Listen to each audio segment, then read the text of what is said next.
মুখ্যমন্ত্রী হিসেবে নয়, দলনেত্রী হিসেবে নয়, যিনি সাধারণ একজন নাগরিক হিসেবে সুপ্রিম কোর্টে মামলা করে মানুষের জন্য লড়াই করতে গেছে।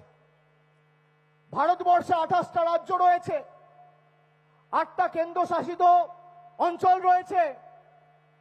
কোন মুখ্যমন্ত্রীকে, কেন্দ্রীয় মন্ত্রীকে, দলনেতাকে, দলনেত্রীকে ভারতবর্ষের 140 কোটি মানুষ দেশের সর্বোচ্চ আদালতে গিয়ে মানুষের পক্ষে সওয়াল করতে দেখেনি, একমাত্র মমতা বন্দ্যোপাধ্যায় করেছে।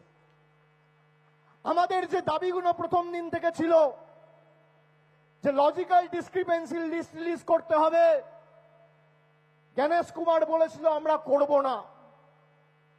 আমাদের 10 জনের যে সাংসদের প্রতিনিধি দল গেছিল ডিসেম্বর মাসের 31 তারিখ, তাদেরকে তর্জনী দেখিয়ে তিনি অমিত শাহকে সন্তুষ্ট করার জন্য আমাদের সাথে দুর্ব্যবহার পর্যন্ত করেছিলেন।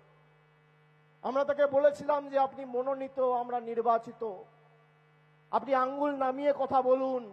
তৃণমূল অন্য ধাতুতে তৈরি, তৃণমূলকে আঙ্গুল দেখিয়ে তৃণমূলকে ধমকে চমকে লাভ নেই।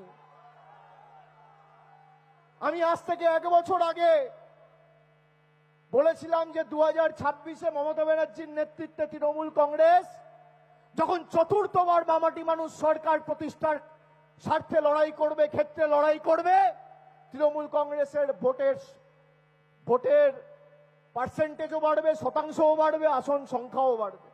1 বছর পর একই কথা বলছি। ময়দানে লড়াই হবে, ময়দানে দেখা হবে।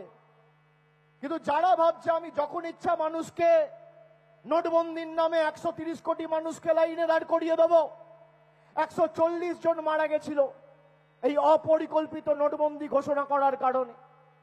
আজকে অপরিকল্পিত এসআইআর ঘোষণা করার কারণে প্রায় 172 জন সহ নাগরিক, সহ রাজ্যবাসীকে আমরা হারিয়েছি।